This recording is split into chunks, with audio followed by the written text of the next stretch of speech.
নমস্কার বন্ধুরা, সকলে কেমন আছো? আশা করি সকলে খুব ভালো আছো। আমার নতুন বন্ধুদের অনেক অনেক স্বাগত আর পুরানোদের অনেক ধন্যবাদ সাথে থাকার জন্য। আজকে আমি বানাচ্ছি রুই মাছের রেজালা। দেখো এটা কালারটা কত সুন্দর এসেছে, এখানে কোনো হলুদ আমি যুক্ত করিনি। আশা করি তোমাদের ভালো লাগবে। ভালো লাগলে লাইক শেয়ার কমেন্ট করতে ভুলো না প্লিজ। প্রথমে আমি 5 পিস নিয়ে নিয়েছি রুই মাছ, আর তার সঙ্গে মাখিয়ে নিয়েছি লবণ আর একটু তেল। বন্ধুরা, আমি কিন্তু সবসময় তেলটা একটু কমই ব্যবহার করি। এবার আমি ভাজার জন্য তেল দিয়ে দিয়েছি আর মাছটাকে ভেজে নিয়েছি। এক্ষেত্রে আমি তেল যথেষ্ট ব্যবহার করি, বাকি রান্নার সময় একটু কমই ব্যবহার করি, কারণ আমার কিছু রেস্ট্রিকশন আছে। কিন্তু কোনো স্বাদে গন্ধে কোনো তফাৎ আমি পাই না। এদিকে আমি কি উপকরণ নিয়েছি সেগুলো দেখাচ্ছি বন্ধুরা, দেখে নাও তোমরা। কাজু, তেজপাতা, শুকনো লঙ্কা, পোস্ত, টমেটো, পেঁয়াজ, এই সমস্ত আদা সব নিয়েছি। এদিকে মিক্সার জারে আমি এগুলোকে পিষে নিয়েছি। প্রথমে কাজু আর পোস্ত 1 চামচ, আর তারপর ওটা পেশা হয়ে গেলে নিয়ে নিয়েছি কাঁচা লঙ্কা কয়েকটা, গোলমরিচ, রসুন, আদা, পেঁয়াজ, টমেটো, এগুলো একসঙ্গে মিক্সার জারে পিষে নিয়েছি। আর পেশা হয়ে গেলে এদিকে মাছগুলো ভাজা হয়ে গেছে আমার।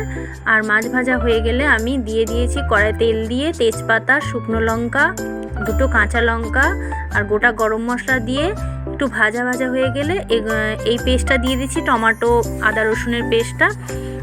তারপর দিয়েছি 1 চামচ ধনে গুঁড়ো, জিরে গুঁড়ো, লবণ, চিনি 1 চামচ। চিনিতে কালার আর টেস্টও খুব সুন্দর আসে বন্ধুরা। এগুলো সব দিয়ে ভালো করে 5 মিনিট কষিয়ে তারপর আমি দিয়ে দিয়েছি পোস্ত আর কাজু বাটাটা। আর এগুলো দিয়ে আবার 2 মিনিট কষিয়ে তারপর আমি এই দইটা দিয়ে দিয়েছি। দইটা দিয়ে ভালোভাবে কষিয়ে নিয়েছি। আর খুব তাড়াতাড়ি দইটা দেওয়ার পর এইভাবে আমি মিক্স করেছি সুন্দরভাবে। তার দেখো মিক্স হয়ে গেছে। এরপর সামান্য জল দিয়ে আবারও 1 থেকে 2 মিনিট ভালো করে কষিয়ে আমি তারপর দিয়ে দিয়েছি জল।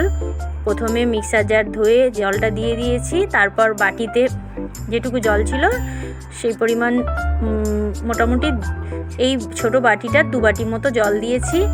তারপর ঢাকা দিয়ে দিলাম 2 মিনিটের জন্য। এরপর মাছগুলো দিয়ে দিয়েছি। মাছগুলো দিয়ে 5 মিনিট মতো আমি মিডিয়াম স্টিমে রেখেছি। এরপর খুলে তারপর গরম মশলা ছড়িয়ে আমার তৈরি হয়ে গেছে খুব সুস্বাদু একটা রেসিপি, রুই মাছের রেজালা। দেখো এতে আমি কোনো হলুদ ব্যবহার করিনি, কিন্তু কালারটা এরকমই হয়। আশা করি তোমাদের ভালো লাগবে বন্ধুরা। ধন্যবাদ সকলকে ধৈর্য ধরে দেখার জন্য। আর আগামী রেসিপি দেখার জন্য সকলকে অনুরোধ রইল বন্ধুরা। টাটা বন্ধুরা।